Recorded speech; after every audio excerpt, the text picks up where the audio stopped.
Norovirus yw'r achos mwyaf cyffredin o gastro-enteritis yng Nghymru a Lloegr, ac mae'n effeithio ar bobl o bob oed. Y symptomau cyffredin yw chwydu hyrddiol a dolur rhydd. Symptomau eraill yw cyfog, tymheredd uchel, cur pen a choesau a breichau yn brifo. Y cyfnod magu'r clefyd, sef yr amser mae'n cymryd o pryd y cewch eich amlygu i'r feirws a phryd y bydd eich symptomau yn dechrau i rhwng 24 a 48 awr fel arfer. Mae'r symptomau yn para rhwng 12 a 60 awr. Er y gall y haint ddigwydd unrhyw bryd, mae'n dueddol o fod yn fwy cyffredin yn ystod misoedd oer y flwyddyn. Mae norovirus neu glefyd chwydu'r gaeaf yn salwch dynol heintus iawn.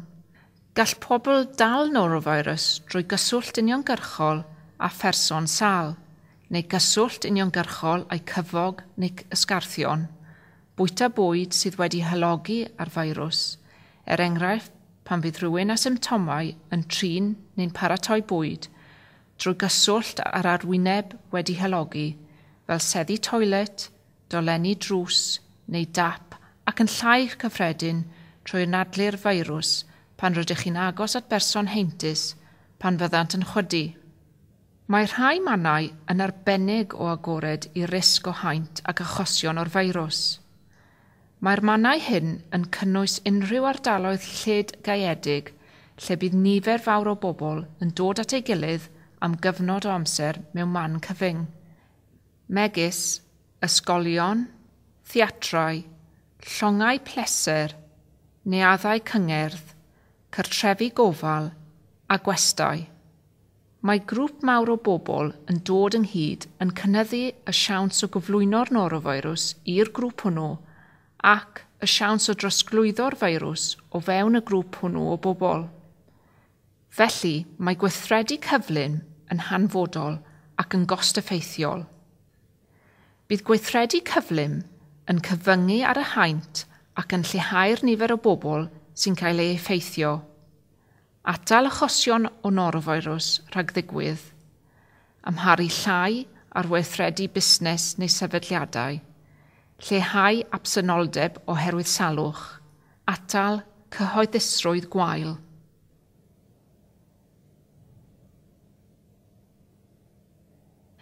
Un o'r ffyrdd mwyaf effeithiol o weithredu'n ddiymdroi ydy defnyddio pecyn hylif corff i lynhau'r cyfog neu dolur rhydd yn ddiogel.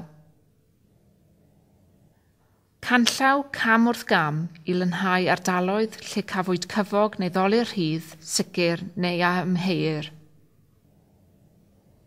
Cam 1. Canfod ardaloedd lle cafwyd cyfog neu dolur rhydd sicr neu amheuir.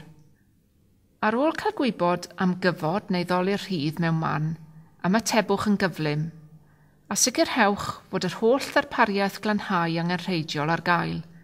Hynny yw, offer glanhau, cymegau a phecynnau gollwng. Cymerwch yn ganiataol bob amser bod y cyfog neu'r dolur rhydd yn heintus. Cam 2. Diogelwch eich hun rhag unrhyw haint.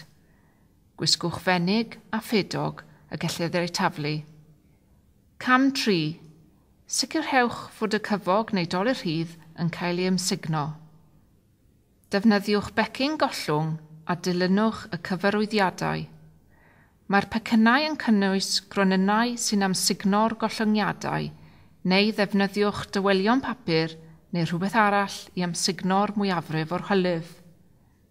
Trosglwyddwch yr haen ac unrhyw ddeunydd solid yn syth i fag gwastraff.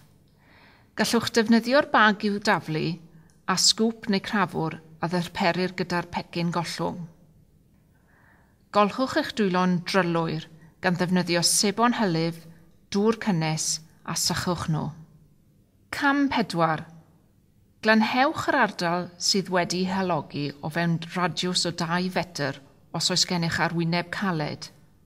Glanhewch yr ardal wedi ei hylogi gyda glanedydd a dŵr poeth gan ddefnyddio clwtyn y gellir ei daflu. Diheintiwch yr ardal wedi hylogi gan gynnwys arwynebau sy'n dod i gyswllt â dwylo gyda 1000 rhan fesul miliwn neu 0.1 canran o doddiant hypochlorite neu ganydd, sef bleach, a sicrhewch ei fod yno am ddigon o amser yn unol â chyfarwyddiadau'r cynhyrchwr. Dylech gael gwared ar yr holl ddeunydd o fewn yr ardal wedi i halogi na ellir ei glanhau a'i diheintio'n ddigonol. Dylai pob gweithgaredd glanhau gael ei wneud mewn modd trefnus, fel na fydd ardaloedd wedi dihalogi yn cael ei halogi eto. Taflwch y menig, ffedog a'r dillad mewn bag gwastraff. Clymwch y bag a'i daflu mewn bin gwastraff y tu allan. Golchwch eich dwylo'n drylwyr gan ddefnyddio sebon hylif, dŵr cynnes a sychwch nhw. Cam 4. Glynewch unrhyw garpedi a llenni ac ati a stem. Os oes unrhyw garpedi a llenni a ffabrig eraill, cynghorir eich bod yn ei glanhau a stem. Peidiwch a defnyddio signwr llwch.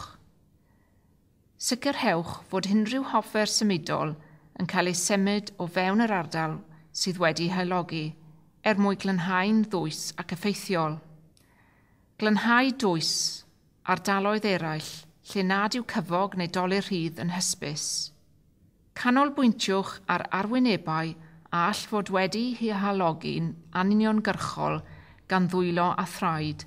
Hynny yw, coridorau, lloriau, byrddau, cadeiriau, waliau.